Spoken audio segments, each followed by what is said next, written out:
What if Anakin Skywalker's mother was secretly a Sith Lord? Let's explore the depths of it in the video. If this video gets 1,500 likes, we'll make a part 2.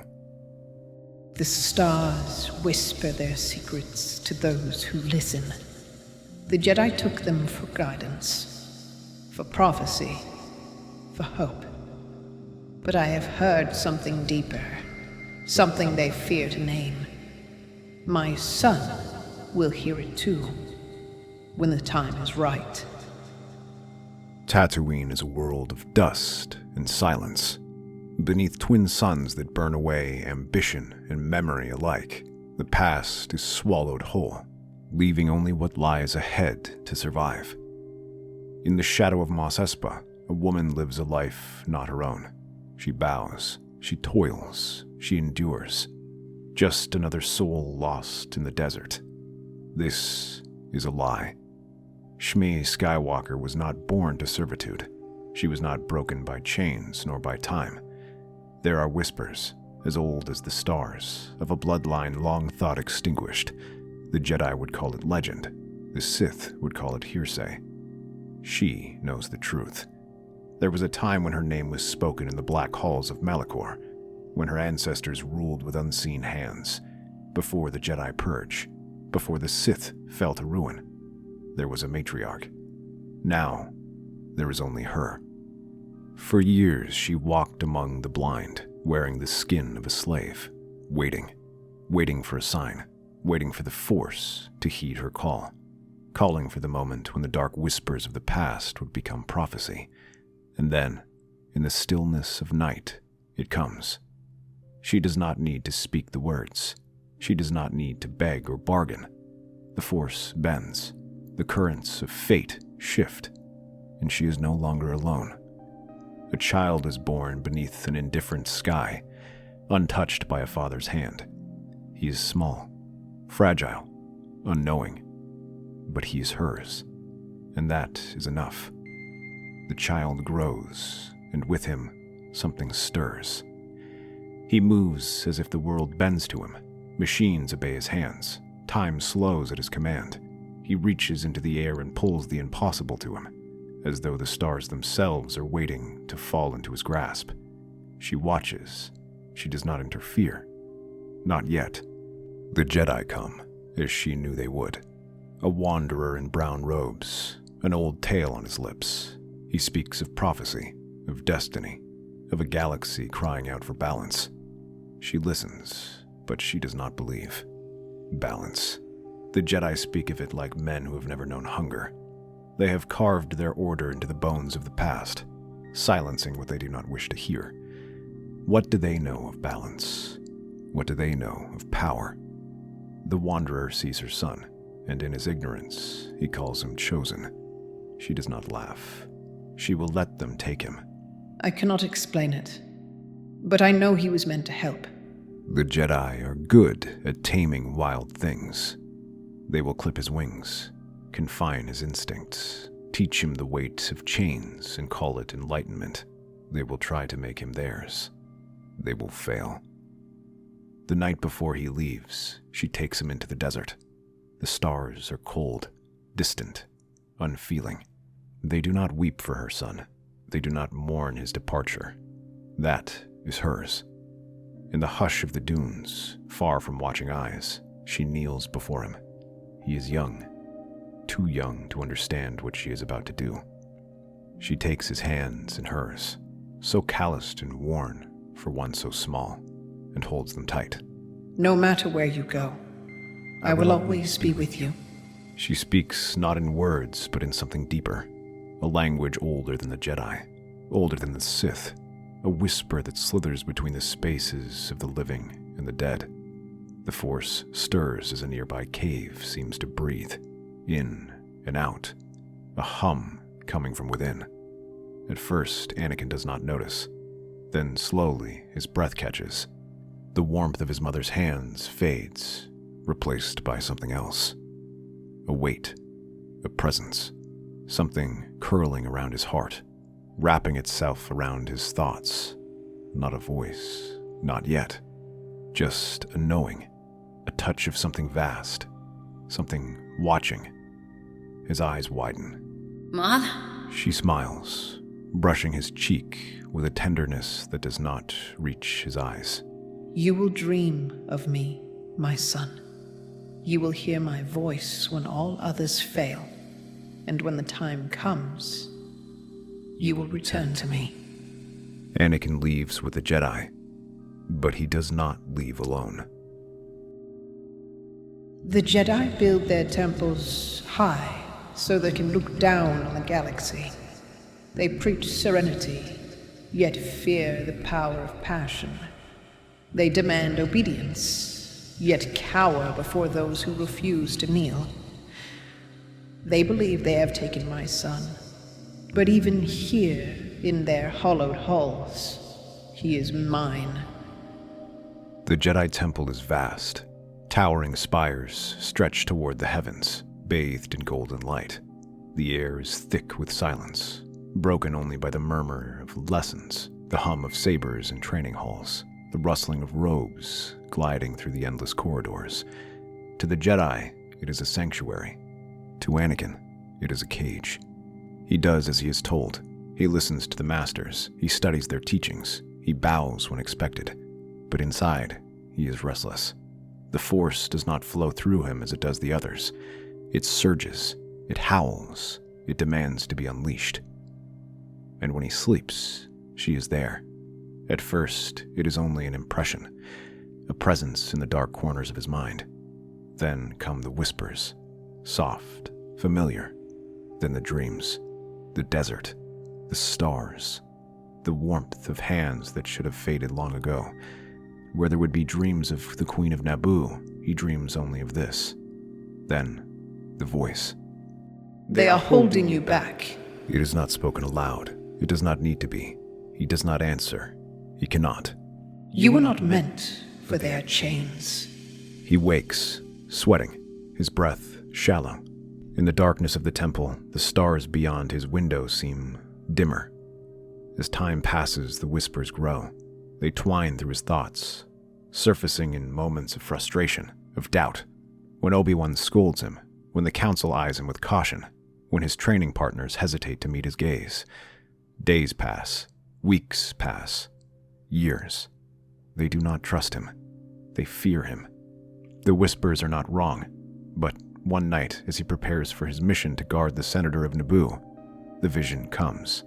Not a dream, not an illusion, something real.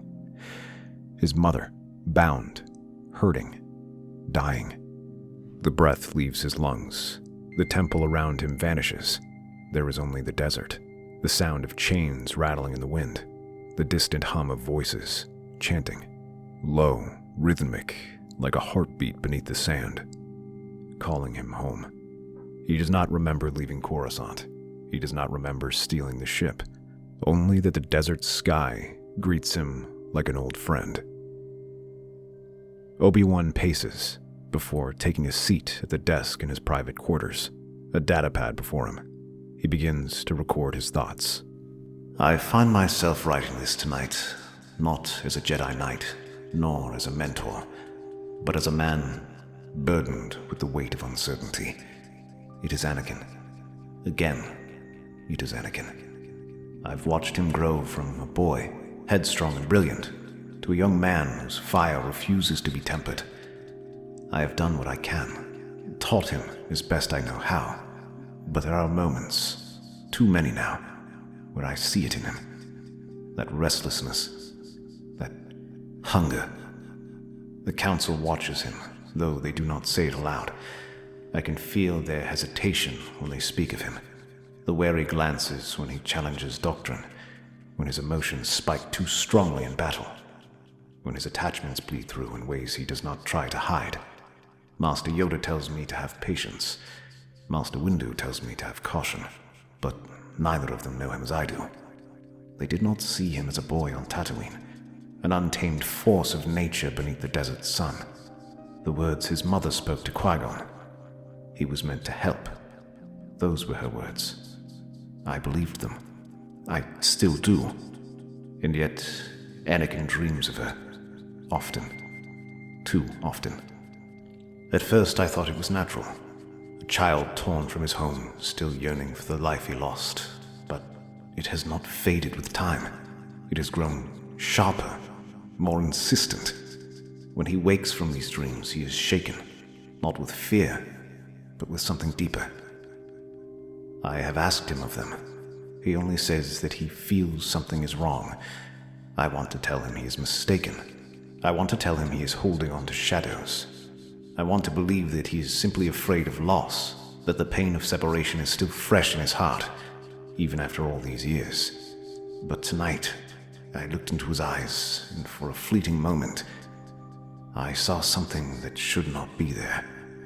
Something watching. And for the first time, I wonder, what if his mother did not lose him at all?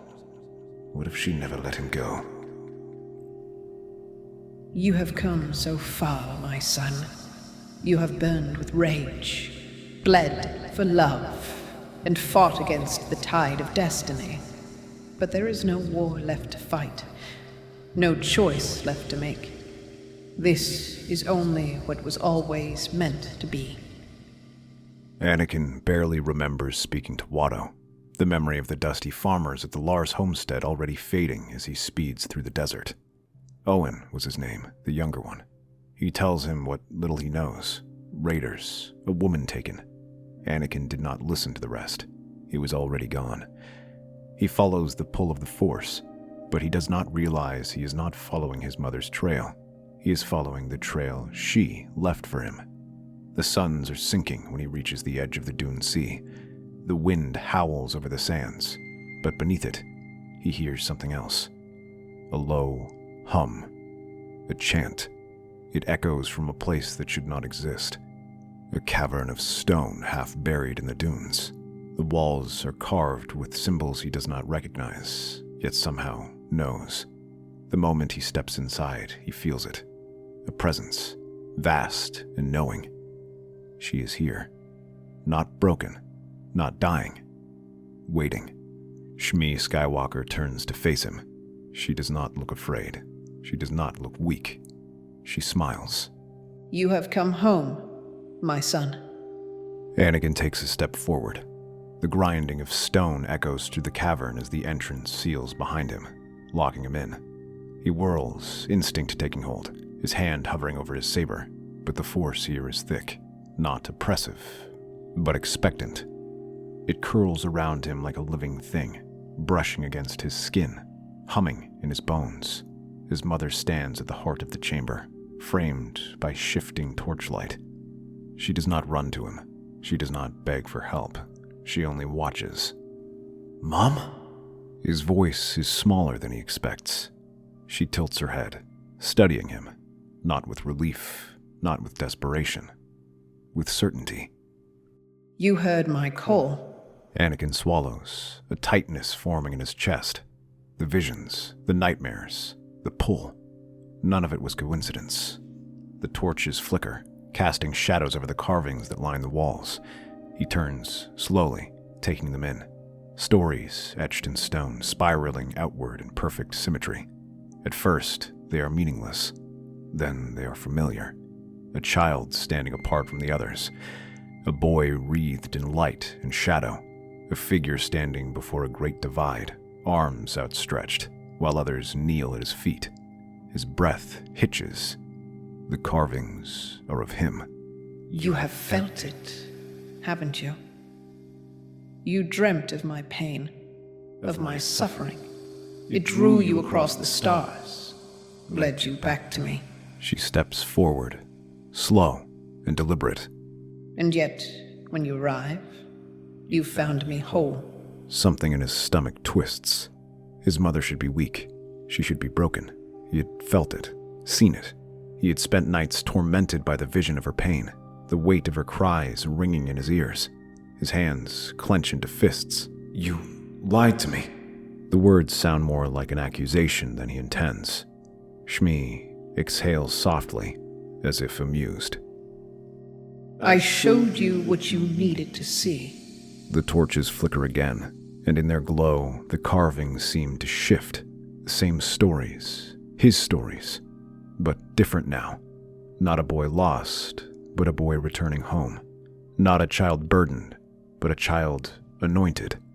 Anakin shakes his head. This isn't right. This isn't real. He reaches out for the Force, but it does not answer him as it should. It does not move through him. It moves for her. His stomach churns. What is this place? Shmi's lips curl into something that is almost, but not quite, a smile. This is where we begin. The walls begin to whisper, low, rhythmic murmurs, like voices pressed into the stone itself, breathing through the cracks. Shmi raises a hand, tracing the lines of the carvings as she speaks. Long before the Sith who lurked in the shadows, before the Jedi who clung to their light, there were those who understood true power. The whispers rise. A pulse moves through the room. Not an explosion, not a wave, but a shift. The walls breathe.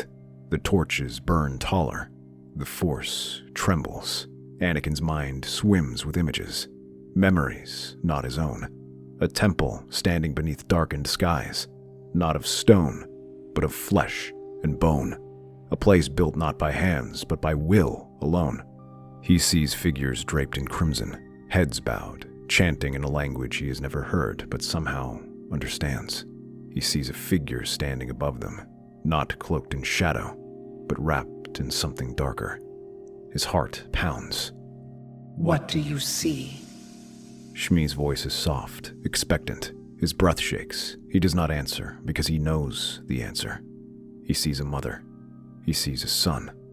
He sees a throne. The realization crashes into him all at once, like a blade buried deep in his chest, like fire spreading through his veins. His mother steps forward, so close now that he can feel the heat of her presence. This place will be built for you, Anakin. The chanting grows louder. The air hums with energy, with expectation. Anakin grasps as the Force turns inward, pulling at him, wrapping around his bones like a second skin. You have spent your whole life fighting it.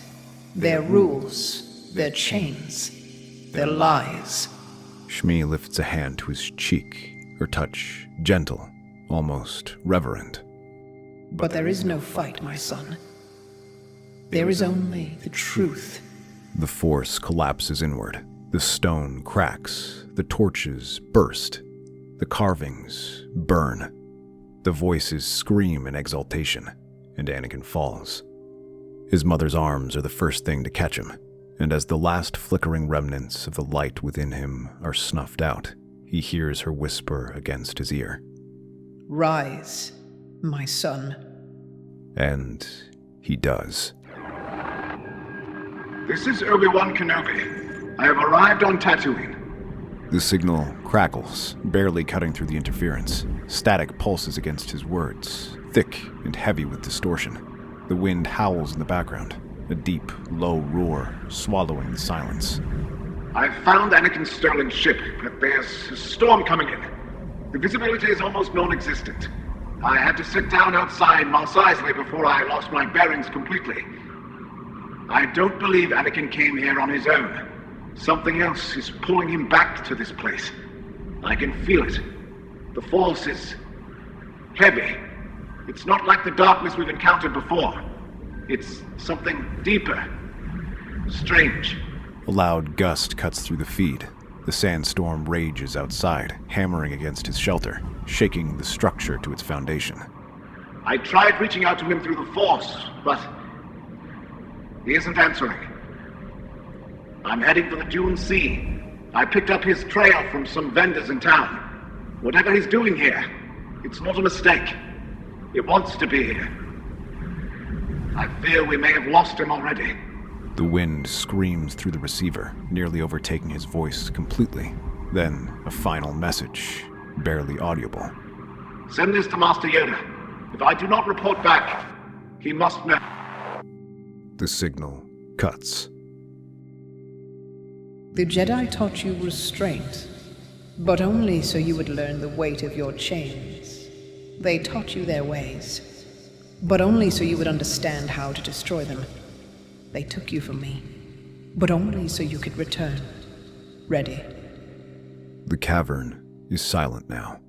The torches have burned to embers, their flames snuffed out in the wake of Anakin's ascension. The walls no longer whisper, they listen. The air is thick with the scent of scorched stone, of blood long since dried, of something deeper, older. Shmi stands before him, calm and certain, her gaze heavy with expectation. Anakin's breath is steady now. The tremor in his limbs has stilled. The weight in his chest, the war within him, gone. There is no more confusion, no more doubt, only clarity. Shmi nods, approving. Now, at last, you are ready to hear the truth. Shmi moves through the chamber, her hands trailing over the ancient carvings. The symbols seem smaller now, less imposing. They were never warnings, they were history. You were meant to be trained by the Jedi, Anakin. It was never a mistake. His brow furrows, but he does not speak. He listens.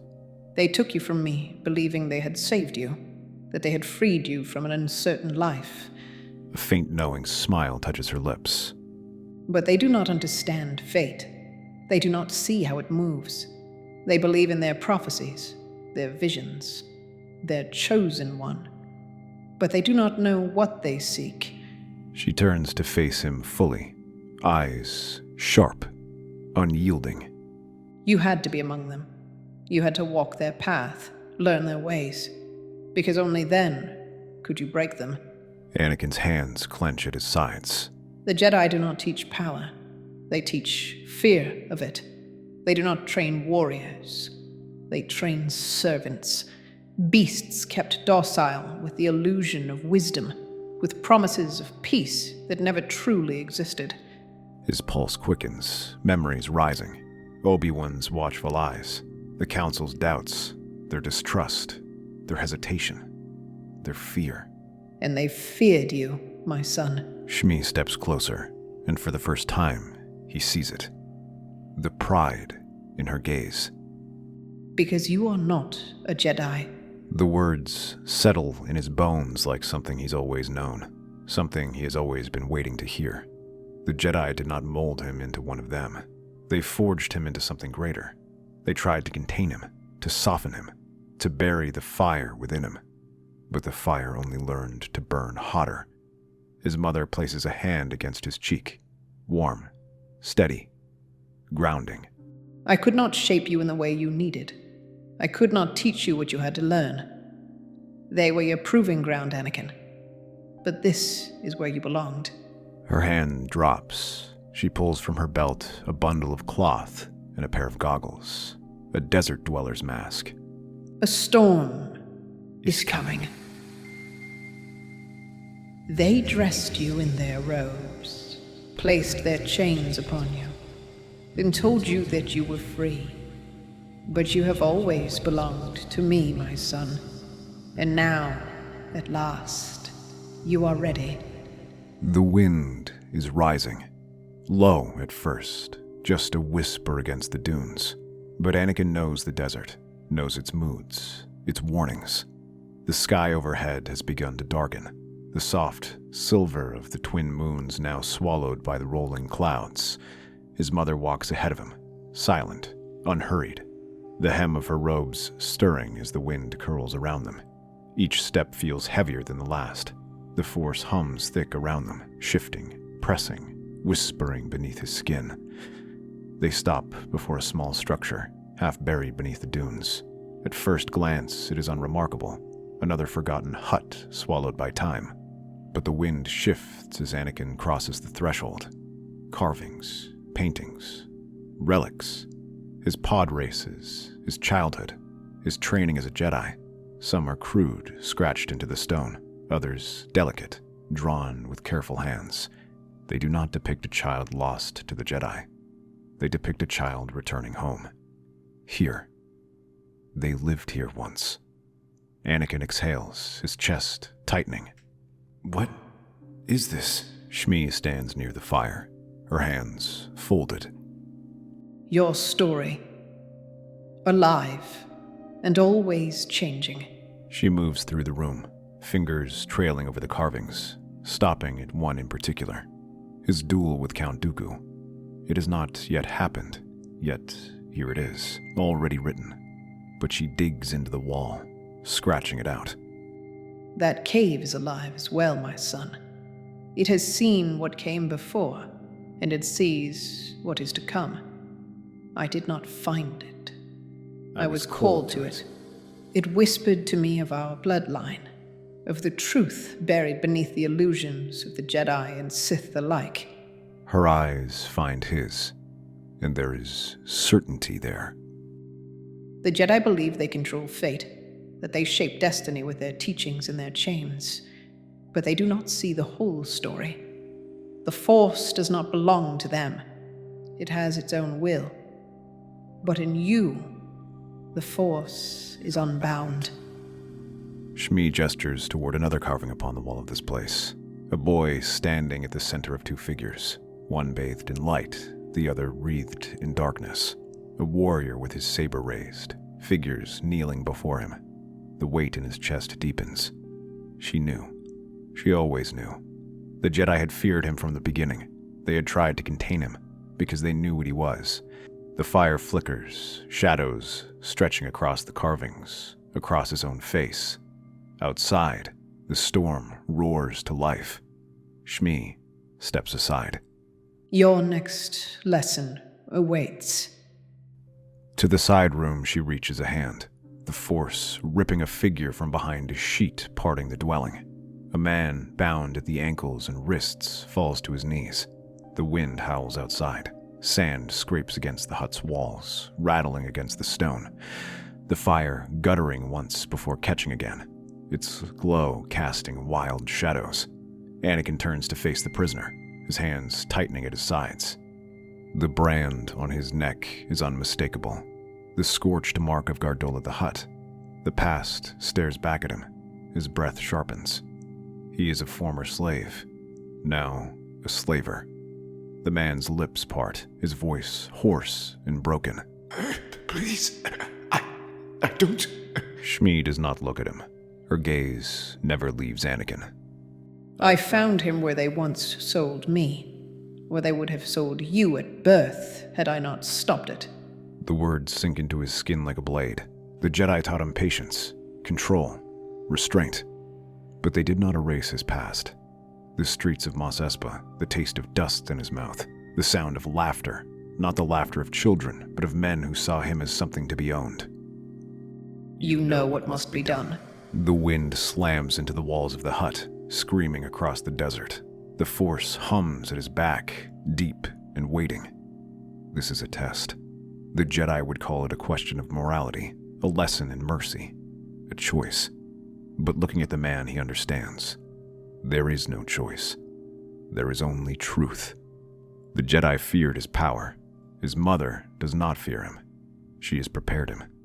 Anakin ignites his lightsaber. The blue glow flickers across the walls, illuminating the carvings of his past, his future.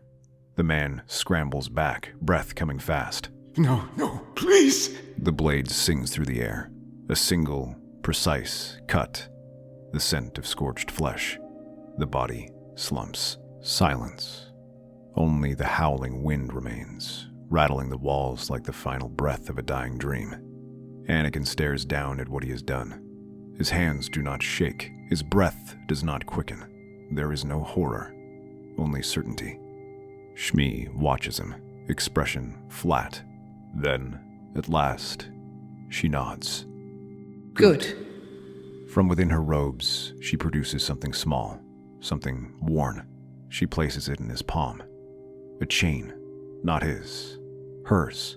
The same design he carved from a chaparsnippet years ago for the Queen of Naboo. Her name is almost gone from his mind now. It is a remnant of a past long buried, its metal rusted and weak, a symbol of who he once was. Shmi steps close, voice barely above a whisper. The Jedi never freed you, Anakin. They only replaced one master with another. They bound you with duty, with expectation, with rules you were never meant to follow. Her gaze does not waver. Now, You decide what you will be. The storm roars, wind slamming against the walls. Anakin stares at the chain in his palm, a small, meaningless thing. Then, without hesitation, he crushes it. The rusted metal crumbles to dust, slipping through his fingers. Shmi lifts her hands, placing them on either side of his face. Now, you are nearly free. Her smile widens as she takes his saber and places it in his hands. One more lesson. He will be here soon. The sandstorm devours the sky. Obi-Wan pulls his hood lower, pushing against the raging wind. Each step is a battle, the sand clawing at his robes, the air thick with dust and the scent of something old. He should not be able to feel the force through this storm. It should be clouded, tangled in nature's fury. But instead, it is screaming. Something dark, something vast, something wrong is waiting beyond the dunes. His boots sink into the sand as he reaches the edge of the storm. And there, through the shifting veil of wind and dust, he sees a fire. A small structure half buried in the dunes. A forgotten thing swallowed by time. The light from within flickers, casting shadows against the walls. And standing in the doorway, Anakin. Obi-Wan exhales, relief rising for the briefest of moments before his stomach twists. There is something different about him. His posture is relaxed, almost casual, but too still. His robes are heavy with sand, and his eyes are wrong. Obi-Wan has seen Anakin angry. He has seen him reckless, wounded, lost, but not like this. Anakin steps forward, the firelight casting deep lines across his face. You shouldn't have come, Master. The storm howls behind Obi-Wan. He squares his stance. You left the temple without a word. You stole a ship. You disabled the security records. And now I find you here in the middle of a sandstorm in a place that... He stops, because now he sees her. A woman steps from the hut behind Anakin, moving with slow, deliberate grace. Her robes are black beneath the fire's glow, her features unmistakable despite the years apart. Shmi Skywalker. Obi-Wan's breath catches. His mind races to make sense of what he's seeing, but the Force offers no clarity, only a warning. Shmi watches him, her expression unreadable. Kenobi had to come. He is the one to teach this lesson. The storm rages around them, but Obi-Wan only hears the silence. Anakin, whatever this is, whatever she has told you, this isn't real. You know that. He says carefully, his hand drifting toward his saber. Anakin tilts his head. I know a great many things now. Obi-Wan doesn't miss the shift in his stance. A duelist stance. A challenge. The Force tightens as Obi-Wan's fingers brush the hilt of his saber, and then Shmi moves. A blur of black robes, faster than any untrained hand should be, and suddenly, a red light ignites in her palm. A Sith's weapon. Obi-Wan barely has time to react before Anakin is on him. The storm writhes across the sands, twisting, surging, hungry. Its howls mixing with the low hum of ignited sabers. Each gust drags the world into chaos, stealing sight, warping sound, grinding the landscape into something endless and shifting. And between it all, the duel rages. Obi-Wan's blade is the first to rise, casting a pale glow against the dark. His stance is textbook, refined, steady, a fortress against the storm. Anakin does not hesitate. His saber erupts forward, slicing through the air in a vicious downward arc. Obi-Wan meets it, twisting his wrist to redirect the blow. Sparks burst where the blades clash, lighting the space between them for only an instant before the storm devours it again. Anakin advances, his footwork relentless. Not the reckless brawler Obi-Wan once trained, but something sharper, more deliberate. He is pressing forward, blade flashing in high, precise cuts, meant to force Obi-Wan back. And it's working. Their sabers weave between them, striking and deflecting in a blinding exchange of blue fire. Sand swirls between them, coating their robes, sticking to sweat-slicked skin. The wind howls, its voice twisting between the hum of their sabers, rising in a terrible crescendo. And then, the orbiting red beacon in the mist shifts. Shmi moves again. Obi-Wan barely registers her presence before she is upon him, her red blade slicing through the dark, a second predator entering the fray.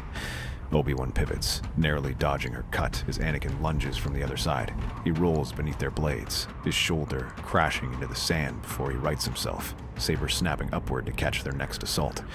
Shmi's style is elegant, almost fluid. She does not waste movements, does not lash out with raw aggression. She moves like a teacher guiding a lesson already learned. Obi-Wan deflects one attack, ducks another, his footwork quick and desperate as he tries to create space. His mind moves as fast as his blade, searching for a weakness, an opening, something, anything that will shift the tide. He finds nothing, because this is not a fight. It is a breaking. A flash of lightning illuminates the storm, revealing Anakin midair, twisting in a downward strike. Obi-Wan throws up his blade to block. The impact nearly buckles his knees. He grits his teeth, parrying to the side just as Shmi steps in, her crimson saber humming low, sweeping toward his ribs. Obi-Wan jumps. His boots barely leave the sand before Anakin is there to meet him, as if he knew. Their sabers clash midair, a battle in flight. Obi-Wan twists, pushing off against Anakin's blade, flipping through the air to land behind him. The moment his boots hit the ground, Shmi is waiting. Her saber thrusts forward, precise, intentional. It finds him. A thin line of burning pain across his shoulder. Not a deep cut, but a wound meant to weaken. Obi-Wan stumbles, his breath sharp. His muscles scream as he forces himself to stand tall, his grip steadying around his hilt. The sandstorm devours the sound of his pain. Anakin watches him. He does not smirk. He does not taunt. He simply moves. Obi-Wan meets his assault again, deflecting, countering, but his balance is breaking. A step back. Another. They are pushing him toward the edge of the canyon, corralling him. Obi-Wan knows it. He knows it, and yet he cannot stop it. Anakin moves like he's already won. Shmi's strikes are there to guide the inevitable. Obi-Wan twists around another lunge, shifting his weight, seeking a foothold. The ground disappears beneath him. The storm devours all. Obi-Wan crashes into the canyon below. His ribs shatter on impact, his lungs burning with dust and blood. His vision blurs, the storm above flashing between black and firelit gold. Pain. Everything is pain. A shadow lands in the dust before him. Anakin. A second follows. Shmi. Obi-Wan struggles to rise, but his limbs fail him. His saber still in his grip, but so heavy. He coughs, spitting red into the sand. Anakin does not look at him with hatred, not with anger, only recognition. The storm rages. Anakin's saber hums, raised to strike. You were a good teacher, Master. Obi-Wan exhales. He lifts his saber. One last attempt, a final desperate strike toward hope. But Anakin pivots, twists. His saber pierces Obi-Wan's chest. His saber falls. His knees hit the sand. The world grows small, his vision fading to the flickering firelight above the canyon. Anakin lowers his blade. Obi-Wan collapses. The storm does not mourn him. There is only silence. The wind howls. Shmi steps forward, kneeling beside his body, pressing her fingers against his brow. It is done. The Force shifts. Anakin Skywalker dies with his master. What remains belongs to her. The carvings in the cave shift once more. The galaxy is no longer on the path it once followed. The Jedi, the Republic, the delicate balance between order and war, all of it will fall before the will of the Sith matriarch and her heir. That's our theory. The Star Wars universe is a galaxy filled with exciting stories and possibilities, and we love exploring them. If you want to accompany us on this journey to a galaxy far, far away, then please like, share, and subscribe to our channel.